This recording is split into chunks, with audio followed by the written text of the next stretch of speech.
Naho mu nama yahuje ibihugu bikize cyane ku isi yabereye mu gihugu cya Canada kuri uyu wa mbere, Perezida Donald Trump uyoboye Leta Zunze Ubumwe za Amerika yongeye kumvikana abeshya ku mugaragaro aho yabeshyeye Minisitiri w'Intebe w'igihugu cya Canada Bwana Trudeau. Mu nama yabaye kuri uyu wa mbere, Perezida Donald Trump yongeye gutangaza amakuru atariyo mu nama ya G7 yabereye muri Canada ku wa mbere, aho yashinje Minisitiri w'Intebe wa Canada Justin Trudeau kuba yaragize uruhare mu gukura Uburusiya mu itsinda ry'ibihugu bikize ku isi uko ari 8 hari mu mwaka wa 2014 ibyo bihugu bikitwa G8.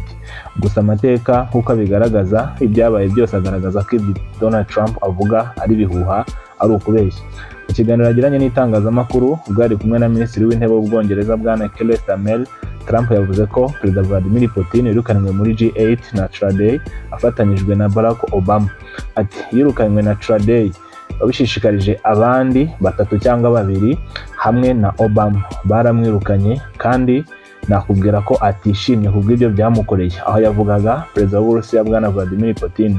Ibi Trump yabivuze ubwo yasubizaga ku cyifuzo cyo kugarura Uburusiya mu muryango wa G8, aho avuga ko uburyo bwari gusubiza igitinyiro kuri uyu muryango wari ufite kugeza icyo gihe, ndetse avuga ko byari gutuma intambara yo muri Ukraine ihuje Uburusiya ndetse na Ukraine itari kuba ikibaye. Uti byagenze bite rero? Uburusiya bwirukanwe muri umuryango wa G8 hari muri Werurwe 2014 nyuma yo kwigarura agace ka Crimea kahoze kometse kuri Ukraine. Icyo gihe Canada yari iyobowe na Stephen Harper, umuyobozi w'ishyaka rya Conservateur.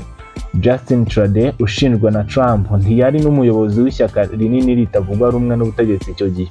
Trudeau yabaye Minisitiri w'Intebe nyuma y'amatora yo mu Kwakira mu 2015. Hari hashize amezi 19 nyuma y'uko Uburusiya bwari bumaze kwirukanwa muri uno muryango wa G8.